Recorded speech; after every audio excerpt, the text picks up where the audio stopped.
As questions mount over what happened to 4 soldiers killed in Niger, the president's chief of staff is aiming to end the controversy swirling around his boss's outreach to one of the families.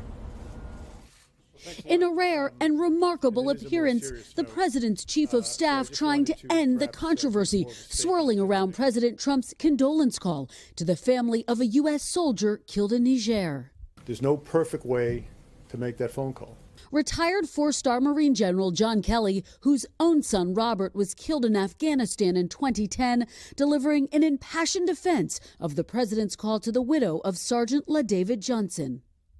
If you've never worn the uniform, if you've never been in combat, you can't even imagine how to make that call. I think he very bravely does make those calls. Kelly denouncing Congresswoman Frederica Wilson, who listened in on the president's call Wednesday, accusing him of disrespecting Johnson's widow by saying her husband knew what he was getting into. It stuns me that a member of Congress would have listened in on that conversation. Absolutely stuns me. A Gold Star father himself, Kelly shed new light on why Mr. Trump chose those words. In deeply personal terms, Kelly revealed when his son was killed, Joint Chiefs Chairman Joseph Dunford relayed a similar message to him. He said, Kel,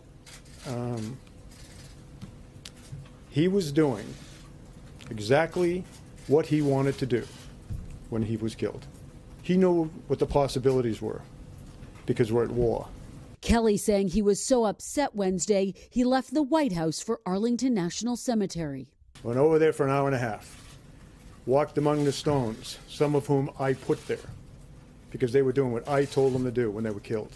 The political firestorm first erupted Monday. If you look at President Obama and other presidents, most of them didn't make calls. The president Tuesday telling a radio station former President Obama hadn't called Kelly. President Obama, who was my commander-in-chief when I was on active duty, did not call my family. That was not a criticism. That was just to simply say, I don't believe President Obama called. Now, Kelly offering a powerful plea.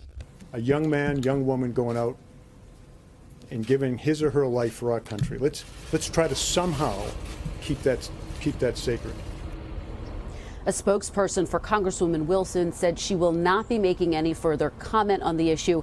But President Trump keeping this alive, tweeting overnight, the fake news is going crazy with wacky Congresswoman Wilson, who was secretly on a very personal call and gave a total lie on content.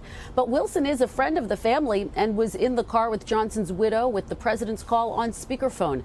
Meanwhile, another overnight development, the Senate narrowly passing a budget, potentially paving the way for tax reform. That is, of course, a key Trump agenda item. Truly a remarkable day here at the White House yesterday. It certainly was. Savannah. Kristen, thank you very much. Hello, Today fans. Thanks for checking out our YouTube channel. Subscribe by clicking that button down there and click on any of the videos over here to watch the latest interviews, show highlights, and digital exclusives.